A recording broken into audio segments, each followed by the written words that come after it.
Shalom jemaat Tuhan, selamat pagi. Tuhan Yesus baik, Tuhan memberkati kita semua. Doa dan harapan saya, kita terus bisa mampu hidup di dalam apa yang sedang kita bangun, yaitu kita sedang membangun bagaimana perkenanan Tuhan membawa kita pada dimensi dan levelnya Allah. Kita kemarin sudah belajar bagaimana Petrus bisa berjalan di atas air. Bukan karena Petrus bisa berjalan di atas air, tapi karena Petrus berjalan di atas firman Allah.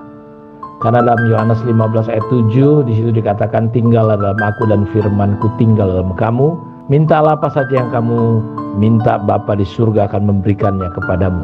Ketika kita bisa melihat bahwa doa kita, obrolan kita dengan Tuhan, itu Tuhan jawab. Sama seperti Elia manusia biasa sama seperti kita. Dia telah meminta untuk hujan tidak turun, hujan tidak turun. Ketika dia berkata hujan turun, hujan turun. Kita rindu kekristenan, gereja Tuhan berada dalam dimensinya Allah. Dan itu bisa terjadi ketika kita hidup dalam perkenanan Allah. Perkenanan Allah itu adalah ketika kita hidup di dalam firman.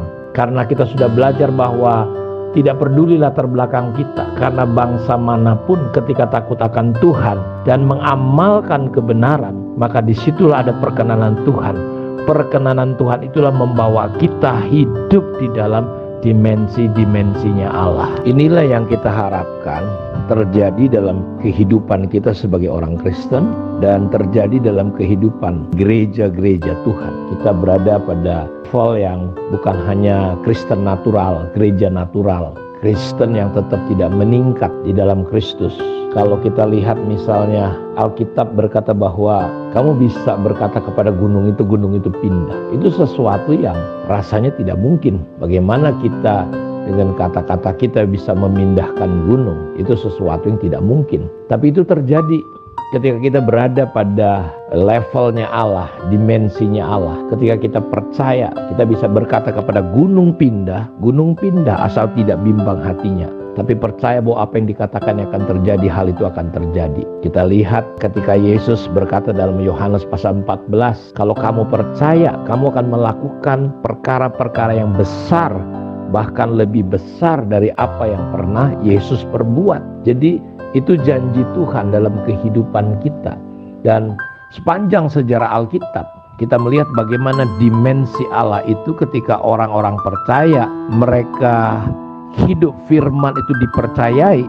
Ketika Abraham percaya kepada Tuhan, kita melihat bagaimana Sarah yang mandul, yang usianya sudah tua, tidak mungkin bisa punya anak, tapi kita lihat bagaimana Sarah akhirnya punya anak. Di Alkitab dikatakan bagaimana ketika Tuhan berfirman kepada Abraham, bagaimana Sarah sampai tertawa. Tidak mungkin. Sarah mengaku hal itu tidak mungkin. Sampai Tuhan berkata, Sarah, kenapa kamu ketawa? Tuhan, aku gak ketawa. Padahal dia ketawa. Tidak, kamu ketawa. Kenapa Sarah tertawa? Dia rasa lucu. Usia dia sudah hampir 100 tahun. Abraham juga. Dan penantian untuk anak ini sudah 25 tahun.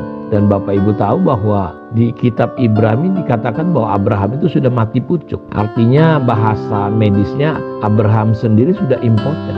Tidak mungkin. Tetapi kalau kita baca di dalam kitab Roma pasal yang keempat, di situ dikatakan sekalipun tidak ada dasar bagi Abraham untuk berharap, namun Abraham berharap juga dan percaya terhadap janji Tuhan, terhadap firman Tuhan. Dia tidak bimbang, dia memuliakan Allah, dia percaya Allah sanggup melaksanakan apa yang dijanjikannya. Itulah yang saya katakan, bagaimana kita bisa masuk di dalam dimensinya Allah adalah ketika firman itu hidup dalam kita. Yohanes 15 ayat 7, tinggallah di dalam aku dan firmanku tinggal di dalam kamu. Mintalah apa saja yang kamu minta, aku akan berikan kepadamu. Jadi waktu Abraham melihat dirinya, waktu Abraham melihat Sarah, itu tidak mungkin mereka bisa punya anak. Tapi jelas terhadap janji Allah, Abraham tidak bimbang. Tetapi dia percaya bahwa Allah sanggup melaksanakan apa yang dijanjikannya.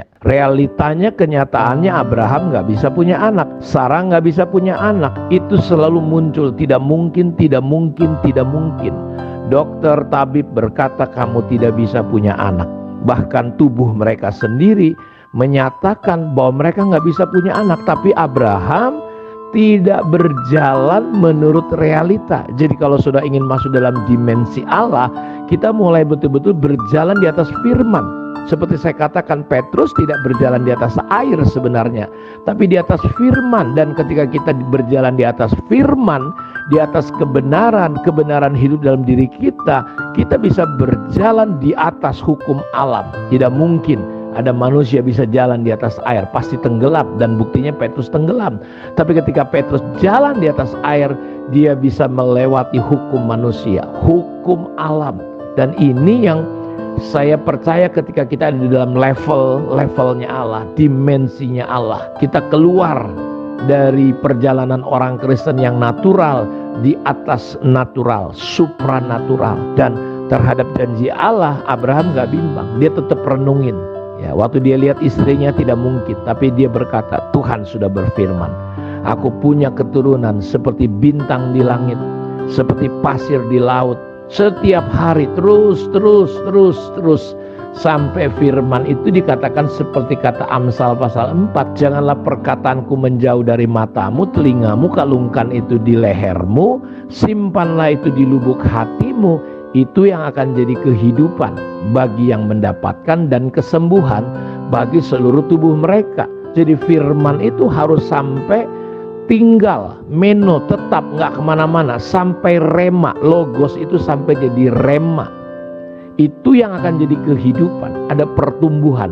Itu yang menjadi kesembuhan. Nah, hari ini, pagi ini, apapun kondisi kita, dokter boleh berkata apa saja, situasi kita boleh berkata realitanya kamu akan terpuruk, tidak mungkin bisa bangkit. Tapi dengerin, kita jangan pernah berjalan di atas realita, tapi berjalan dengan iman di atas firman. Bukankah firman Tuhan berkata, mintalah, kamu akan diberi. Carilah, kamu akan dapat. Ketuklah pintu, pintu akan dibukakan bagimu. Bukankah firman Tuhan berkata, oleh bilur-bilurnya kamu telah sembuh? Bukankah firman Tuhan berkata bahwa sekalipun kita tidak setia, Allah itu tetap setia. Tidak ada dosa yang terlalu besar yang tidak bisa diampuni oleh Tuhan. Tidak ada perkara-perkara yang besar yang Tuhan tidak bisa buka jalan untuk hidup kita. Cuma persoalannya, seringkali kita suka berjalan dan mempercayai apa yang kita lihat, kita dengar, kita rasakan. Tapi kita tidak mempercayai firman Tuhan, perkataannya. Ini yang saya rindu, bahwa firman itu perlu menembus masuk sampai ke dalam hati kita. Tidak hanya di mata kita, di telinga kita. Kita tidak cukup hanya dikalungkan di leher, tapi dia harus menembus jauh. Karena itu lihat respon-respon kita, cek. Apakah respon-respon kita masih daging, respon-respon kita masih ketakutan? Nah, di sini kita perlu belajar. Seringkali orang dengar firman, belajar firman, tapi reaksinya yang keluar apa? Ketakutan, kekhawatiran, caci maki, kemarahan. Itu jelas firman Tuhan belum mengambil alih, mendominasi hidupnya. Karena itu kita terus praktekkan. Kita mengucapkan firman, menghafalkan, sampai pikiran perasaan kita seluruhnya didominasi oleh firman. Di dalam Yohanes 1, firman itu menjadi darah dan daging. Hidup kita sebenarnya tidak ditentukan oleh apa yang kita lihat, kita rasakan, oleh roti, tapi hidup kita ditentukan oleh perkataan-perkataan yang keluar dari mulut Allah. Karena itu perwira itu berkata, Tuhan, kau gak perlu datang ke rumahku, kau bisa cukup sepatah kata saja. Saya beritahu, ketika hal itu Yesus berkata, oke, kamu pulang, hambamu sembuh. Terjadi kesembuhan. Bukankah langit bumi terjadi hanya dengan sepatah kata? Saudara, yang kita butuhkan hari ini bukan hanya sekedar hebat, jago, pintar, tapi apakah firman itu saudara yakini? Firman itu engkau dapatkan dalam hidupmu, sehingga dia menjadi kehidupan dan kesembuhan. Saya berdoa kiranya Tuhan menyingkapkan, Tuhan menolong kita, mata hati kita dibuka untuk bisa melihat Tuhan dan firman-Nya. Kiranya Tuhan Yesus memberkati kita semua. Mari kita berdoa. Bapa, terima kasih, kau berkati semua anak-Mu dimanapun mereka berada.